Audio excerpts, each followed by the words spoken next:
స్వామి మేము నీకు పంచామృతాలతో అభిషేకం చేస్తున్నాం అంటారు. పంచామృతాలు అన్న మాట వాడడానికి మనకి ఎవరు అధికారం ఇచ్చారు? పంచామృతాలు ఉన్నాయా? 5 అమృతాలు ఉన్నాయా ప్రపంచంలో? ఒకటే అమృతం.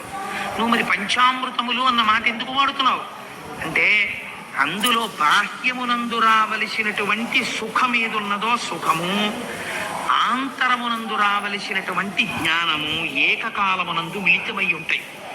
అందుకే శివలింగానికి ఏది జరగాలి అంటే కేవలము అభిషేకమే.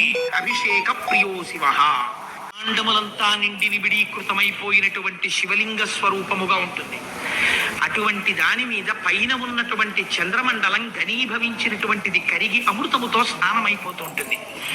అలా స్నానమవుతూ చల్లగా ఉన్నటువంటి బ్రహ్మాండమైనటువంటి శివలింగము ఏది ఉన్నదో అది ఏ ఈప్సిత సిద్ధయే, ఈ కోరికని తీర్చి మీకు సుఖమును ఇచ్చుచున్నది. ఓం శంచ మే మయశ్చ మే అనుకామశ్చ మే కామశ్చ మే సౌమనసశ్చ మే భద్రంచ మే శ్రేయశ్చ మే అని మొదలు పెట్టేస్తారు అభిషేకం.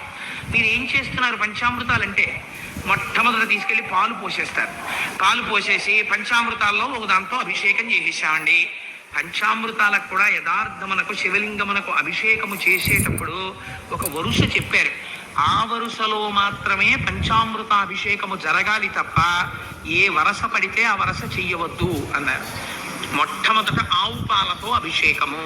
పాలెందుకు అంటే, ఆవు పాలతో మీరు శివలింగానికి అభిషేకం చేస్తే మీరు నోరు విప్పి అడగవలసిన అవసరము లేకుండా మీకు కలిగేటటువంటి ఉత్తర క్షణ ఫలితమేమి?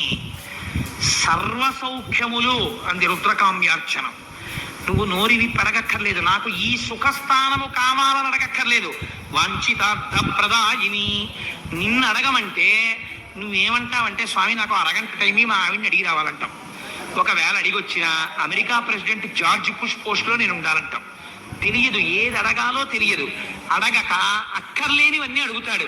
గాలిన్ కుంభిని అగ్ని అంబువలాకాశస్థలిన్ దిక్కులన్ రేలన్ ఘస్రములన్ అని హిరణ్యకశిపుడు అడిగినట్టు ఎప్పుడు ఇది చచ్చిపోకూడదని కోరికలు కోరతాం. ఇక అందుకని పంచామృతాలలో మొదటిదైనటువంటి పాలచేత శివలింగమునకు అభిషేకము చేసినంత మాత్రము చేత మీరు నోరు విప్పి అడగకపోయినా పరమాత్మ యొక్క నిర్హేతుక కృపాకటాక్ష వీక్షణముగా మీకు లభించేటటువంటి ఉత్తర క్షణ ఫలితమేమి అనగా, కుటుంబమునందు సర్వ సౌఖ్యములు మీకు కలుగుతాయి.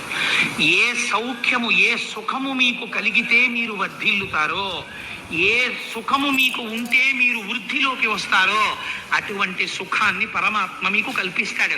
ఏమండి, నేను శివలింగానికి ఆవు పాలతో అభిషేకం చేశాను, నాకేమో జిల్లా కలెక్టర్ పోస్ట్ రాలేదేమిటండి అని మళ్ళీ వచ్చి నా కాలర్ పట్టుకోకండి.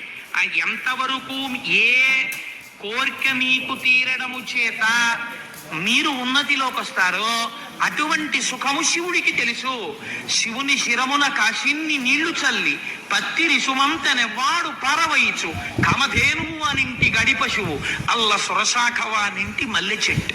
ఆయన ఏదైనా ఇవ్వగలడు మహాత్ముడు, మహానుభావుడు. ఆయన ఏది ఇవ్వలేడు కనుక ప్రపంచమనకు అంతటికీ కూడా శాసకుడు. ఆయన మహేశ్వరుడు, అందుకని ఇవ్వగలడు కాబట్టి ఇస్తాడు.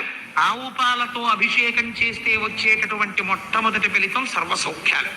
అది ఎప్పుడు సౌఖ్యం అని మీకు తెలుస్తుందంటే, మీ మనస్సుకి పరిణతి ఉండాలి. మీకు ఒక ఉదాహరణ చెప్తాను. ఏకకాలమునందు 2 భక్తులు దేవాలయానికి వెళ్ళారట.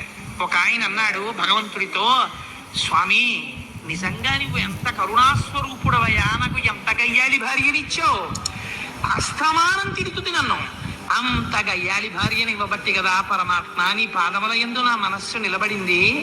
ఆవిడ అనుకూలవతి అయి నేను చెప్పిన మాట దాటకపోతే నేను ఆ భార్య లంపటంలో పడిపోయి నీ పాదములకు విస్మృతి చెందేవాడిని కదా. గయ్యాలి భార్యనిచ్చి నీ పాదములలో చేర్చుకున్నావా తండ్రి, నా మనస్సుకి తగినట్టుగా నన్ను కాపాడావు, నీకు నమస్కారం అన్నాడు. ఈయన దిగ్గానే ఇంకో ఆయన వచ్చాడు. ఈశ్వర, నువ్వు ఎంత కరుణ కలిగిన వాడివి, ఎంత అనుకూలవతి అయిన భార్యనిచ్చావయ్యా,